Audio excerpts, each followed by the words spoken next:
There is often a moment where words hesitate before leaving the mouth, not because nothing is felt, but because too much is happening inside at once. Thoughts arrive tangled, meanings overlap. By the time one sentence is ready, the moment has already moved on.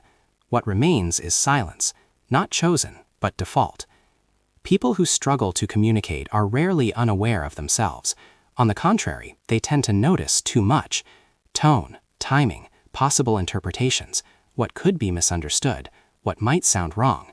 Speaking becomes a process of internal editing rather than expression. The mind stays active, but the message never fully exits. In everyday life, this appears quietly, knowing what to say, but not how to say it. Replaying conversations long after they end, feeling clearer alone than in dialogue. Writing feels easier than speaking. Silence feels safer than correction. Not because opinions are weak, but because translating inner experience into words feels imprecise, even risky. Because communication difficulty doesn't look dramatic, it's often mislabeled. Shyness, introversion, lack of confidence. But for many, the issue isn't fear of speaking. It's the gap between internal clarity and external delivery. Something meaningful exists inside, yet struggles to cross the boundary into shared space. And over time, that gap begins to feel familiar.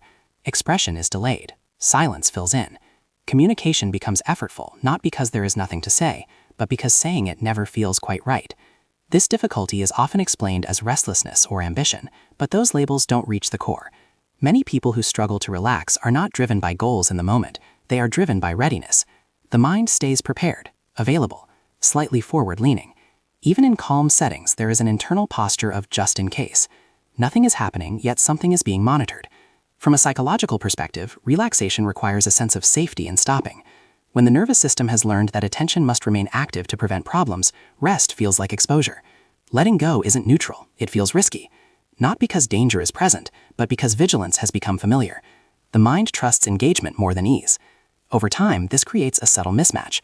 The environment signals calm, but the internal system doesn't fully receive it. Muscles loosen, but thoughts keep cycling. Silence appears, but the mind fills it. The person isn't choosing to stay tense. The system simply doesn't recognize stillness as a stable state. Behaviorally, this leads to compensations. Filling breaks with tasks, turning rest into productivity, consuming information to avoid empty space. Relaxation is approached indirectly, through activity that feels controlled.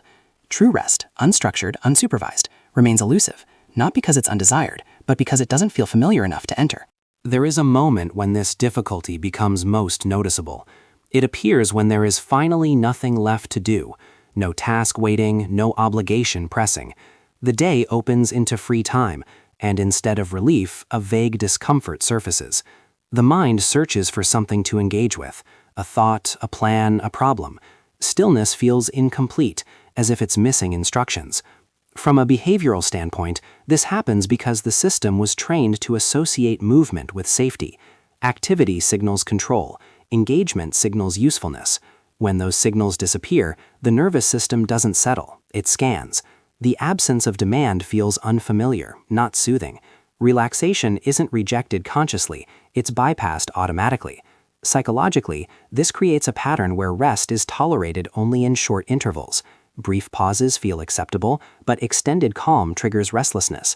The mind drifts toward future tasks, unresolved responsibilities, or hypothetical concerns, not because they are urgent, but because they reintroduce structure. Thinking becomes a way to stay anchored when nothing external is holding attention. Over time, this reinforces a quiet association. Calm equals emptiness, and emptiness feels unsafe, so the mind fills it, again and again, not with panic, but with activity. Relaxation remains nearby, visible, yet difficult to enter, like a room the body can reach, but the mind doesn't know how to stay in. As this pattern continues, it begins to affect how the person relates to pleasure and rest itself. Enjoyment becomes conditional. It has to be deserved, justified, or paired with productivity. Moments of ease are quickly evaluated. Is this useful? Is this allowed? Is this too much? The mind doesn't relax into rest, it supervises it. From a psychological perspective, this supervision comes from internalized responsibility. When being attentive, useful, or prepared was once necessary, the system learned to stay engaged even when circumstances changed.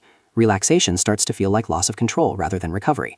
The body may want to slow down, but the mind resists surrendering its role. Emotionally, this creates a muted experience of pleasure. Joy is felt, but briefly. Calm is reached, but not trusted. The moment things soften, attention tightens again. not because something is wrong, but because ease feels unfamiliar. The system knows how to handle pressure. It doesn't know how to stay with softness. Nothing outwardly breaks. Life remains organized. The person appears composed, even grounded. But internally, rest never fully replenishes.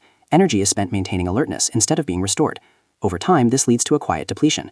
Not burnout, but a constant sense of being slightly on, even in moments meant for recovery. Over time, this constant alertness begins to shape how time off is experienced. Breaks are taken, but they don't land. Vacations happen, but the body never fully arrives. Even moments designed for rest feel strangely thin, as if they pass without leaving a trace. The person returns to activity not refreshed, but simply resumed.